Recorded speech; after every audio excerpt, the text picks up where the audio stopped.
ہمارا آج کا موضوع ہے مثنوی۔ مثنوی اردو کی 4 بڑی کلاسیکی اصناف میں سے ایک ہے۔ یہ ایک ایسی مسلسل نظم ہے جس کے ہر شعر کے دونوں مصرے آپس میں ہم قافیہ ہوتے ہیں اور ہر شعر کا قافیہ الگ ہوتا ہے۔ گیان چند جین اپنی مشہور تصنیف اردو مثنوی شمالی ہند میں فرماتے ہیں، مثنوی میں ہر شعر کا قافیہ علیحدہ ہوتا ہے، شاعر کو ایک طرح کے محض 2 قافیے سوچنا پڑتے ہیں۔ مثنوی کے علاوہ کوئی ایسی صنف نہیں جس میں ایک قسم کے محض 2 قوافی پر اکتفا ہو سکے۔ مثنوی نگار کے لیے قافیے کی قید کم سے کم ہے، اسی سہولت کی وجہ سے ضخیم سے ضخیم داستانیں مثنوی کی شکل میں لکھی گئیں۔ دراصل اپنی حیت کی بنا پر ہی مثنوی ایک اہم صنف قرار پاتی ہے کہ اس میں بیانیہ شاعری کی جس قدر گنجائش ہے کسی دوسری صنف میں نہیں۔ اس کے دامن میں اس قدر وسعت ہے کہ اس میں ہر قسم کے احساسات و جذبات، خیالات و کیفیات اور تاثرات و واقعات بآسانی نظم کیے جا سکتے ہیں۔ بلا شبہ اسے بیانیہ شاعری کی معراج قرار دیا جا سکتا ہے۔ اپنی اسی خصوصیت کی بنا پر مثنوی کو تمام شعری اصناف میں ایک امتیازی حیثیت حاصل ہے۔ مولانا حالی اسے اصناف سخن میں سب سے زیادہ مفید اور بکارآمد صنف قرار دیتے ہیں اور دیگر اصناف سخن سے اس کا موازنہ کرتے ہوئے اس نتیجے پر پہنچتے ہیں کہ جتنی صنفیں فارسی اور اردو شاعری میں متداول ہیں ان میں کوئی صنف مسلسل مضامین بیان کرنے کے قابل مثنوی سے بہتر نہیں ہے۔ یہی وہ صنف ہے جس کی وجہ سے فارسی شاعری کو عربی شاعری پر ترجیح دی جاتی ہے۔ مثنوی کے لیے بیشتر کتب میں کچھ مخصوص اوزان کا ذکر بھی ملتا ہے۔ حکیم نجم الغنی خاں نجمی رامپوری نے اپنی مشہور تصنیف بحر الفصاحت میں مثنوی کی 7 بحروں کا ذکر کیا ہے، لیکن شعراء نے ان کے علاوہ دیگر بحروں میں بھی مثنویاں کہی ہیں۔ چنانچہ ہم اسے مثنوی کی شناخت کے لیے اس طرح لازم قرار نہیں دے سکتے ہیں جیسے کہ رباعی کی تخصیص کے لیے بحر حضرت کے 24 اوزان کو لازم قرار دیا جاتا ہے۔ جہاں تک مثنوی کے موضوعات کا تعلق ہے، اس میں رزم و بزم، حسن و عشق، تہذیب و ثقافت، اخلاق و تصوف، فلسفہ و تاریخ، غرض کے ہر چیز کے بیان کی گنجائش ہے۔ لیکن اردو میں جو مثنویاں لکھی گئی ہیں ان میں سے بیشتر کا موضوع عشق ہے اور ان میں سے اکثر میں فوق الفطری عناصر بھی پائے جاتے ہیں۔ چنانچہ مثنوی کا نام آتے ہی ذہن میں ایک ایسے منظوم قصے کا تصور آتا ہے جس کی بنیاد کسی عشقیہ واقعے پر رکھی ہو اور جس میں فوق الفطری عناصر کی بھی کچھ کار فرمائی ہو، اگرچہ یہ مثنوی کے لوازم میں داخل نہیں۔ ہماری کلاسیکی مثنویوں میں اکثر شعراء نے اصل قصے سے پہلے حمد، نعت، منقبت، مدح حاکم وغیرہ کو بھی شامل کیا ہے، لیکن انہیں مثنوی کے مستقل اجزاء قرار نہیں دیا جا سکتا کیونکہ ایسی مثنویوں کی تعداد بھی کم نہیں جن میں ان کا اہتمام نہیں کیا گیا ہے۔ دیگر اصناف کی طرح اردو میں مثنوی کا آغاز بھی فارسی کے تتبع میں ہوا۔ فارسی میں مثنوی بہت مقبول صنف تھی اور بلا شبہ فارسی کی کئی مثنویاں مثلاً شاہنامہ فردوسی، مثنوی مانوی عالمی ادب کے شاہکاروں میں شمار کی جاتی ہیں۔ یہ بات بھی دلچسپی سے خالی نہیں کہ اردو میں شاعری کا آغاز مثنوی ہی سے ہوا۔ اردو کی پہلی مثنوی فخر الدین نظامی کی مثنوی قدم راؤ پدم راؤ ہے جو آج سے تقریباً 600 سال پہلے لکھی گئی۔ جمیل جالبی کی تحقیق کے مطابق اس کا زمانہ تصنیف 1421 اور 1435 عیسوی کے درمیان ہے۔ مثنوی قدم راؤ پدم راؤ کو دیکھنے سے اندازہ ہوتا ہے کہ اس وقت تک دکنی یا اردو کے خد و خال پوری طرح نمایاں نہیں ہوئے تھے۔ نظامی کی زبان کا ایک نمونہ ملاحظہ کیجیے۔ بلایا مدھر بدھ کو راؤ پاس، کہیا راؤ ہوں پھول تو پھول باس۔ فخر الدین نظامی کی مثنوی کے بعد سے سراج اورنگ آبادی تک دکن میں بے شمار مثنویاں لکھی گئیں۔ ظاہر ہے کہ ان میں سبھی مثنویاں ایک درجے کی نہیں ہیں۔ اگر ایک طرف ان میں سے کچھ مثنویاں ایسی ہیں جن کی حیثیت محض تاریخی اور لسانی ہے اور انہیں مثنوی کے ابتدائی نقوش کی حیثیت حاصل ہے، تو دوسری طرف کئی اعلیٰ درجے کی مثنویاں بھی اس دور میں تخلیق کی گئیں۔ دراصل مقدار کے لحاظ سے یہ دور مثنویوں کا دور ہے، یہاں ان میں سے چند مصنویوں کی طرف اشارہ کرنا مناسب محسوس ہوتا ہے۔ 16ویں صدی میں دو اہم مصنویاں نوسرہار اور پرتنامہ ملتی ہیں۔ نوسرہار اشرف بیابانی کی تخلیق ہے جو 1503 عیسوی میں مکمل ہوئی۔ یہ واقعات کربلا پر مشتمل ہے۔ حضرت امام حسین کی شہادت کے موقع پر رنج و غم کا اظہار کرتے ہوئے اشرف نے جو منظر پیش کیا ہے اس میں سے صرف 2 اشعار ملاحظہ کیجیے۔ سورج دکھوں پکڑے تاب، چاند گھٹے نت چھر چھر آب، ڈونگر بکسے سوکھے گھاٹ، پتھر ترقے سینہ پھاٹ۔ پرتنامہ، جس کا دوسرا نام توصیف نامہ بھی ہے، دبستان گولکنڈہ کے استاد شاعر فیروز بیدری کی تخلیق ہے۔ یہ ایک مدحیہ مثنوی ہے جس میں فیروز نے اپنے پیر و مرشد شیخ عبد القادر جیلانی کی مدح کی ہے۔ اس کے 2 اشعار ملاحظہ کیجیے۔ سو سلطان معشوق سبحان کا، کہ سبحان عاشق سو سلطان کا، خدایا جو معشوق تیرا ہے، محی الدین سو پیر میرا ہے۔ عادل شاہی دور کے مثنوی نگاروں میں عبدل نے 1611 عیسوی میں اپنی مشہور مثنوی ابراہیم نامہ لکھی، جس میں ابراہیم عادل شاہ ثانی کی مدح کے ساتھ ساتھ بیجاپور کی تہذیب کی بہترین عکاسی کی ہے۔ رستوی نے خاورنامہ کے نام سے تقریباً 24,000 اشعار پر مشتمل ایک ضخیم مثنوی لکھی۔ ملک خوشنود نے مثنوی ہشت بہشت لکھی۔ مقیمی نے چندر بدن و مہیار کے نام سے ہندی کی مشہور لوک کتھا کو مثنوی کا جامہ پہنایا۔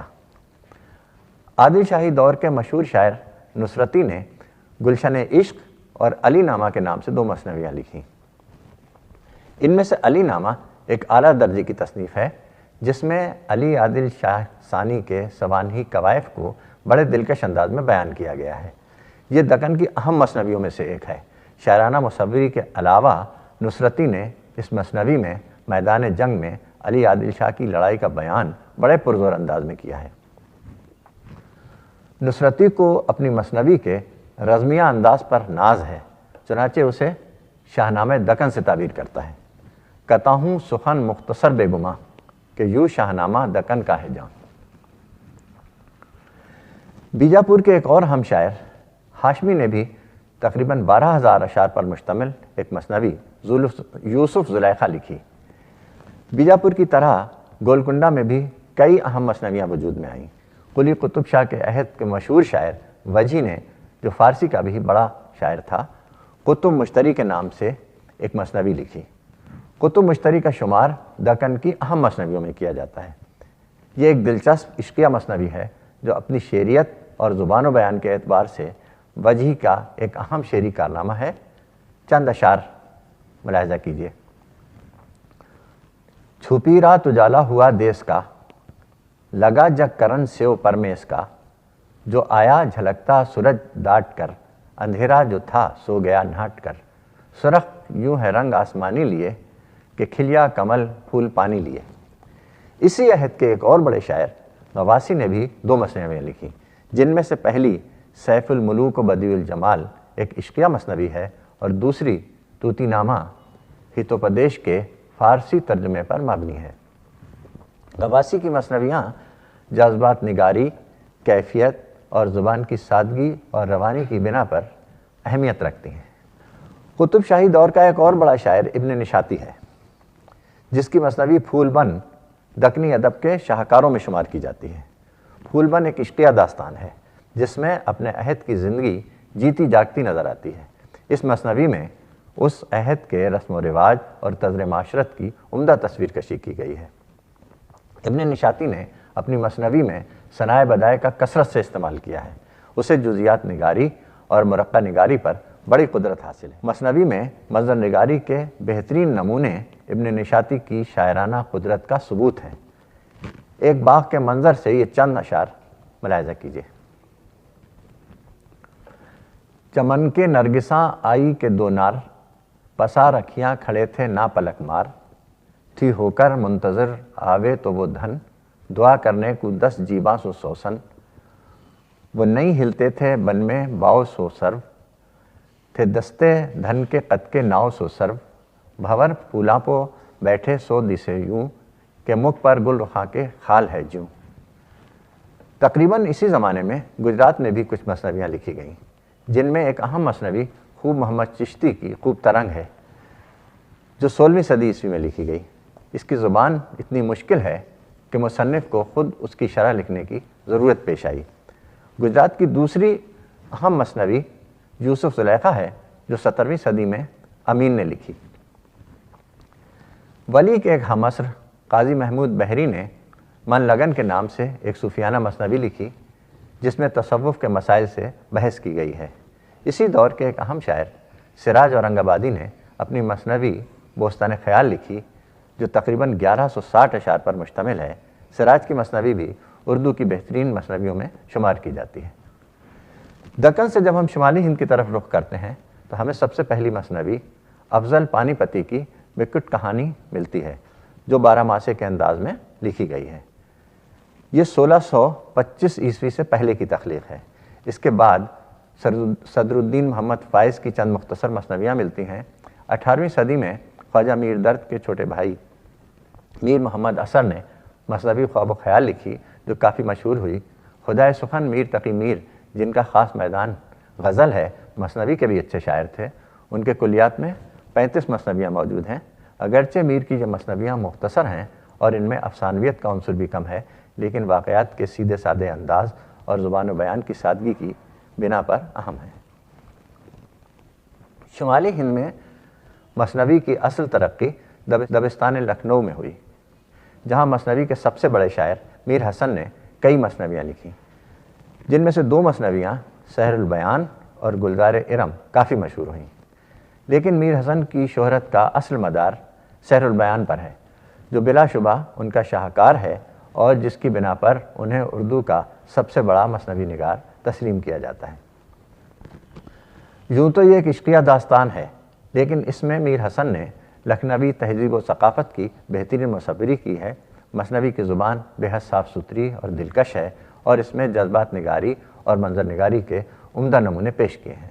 چند اشعار بطور نمونہ ملاحظہ کیجیے۔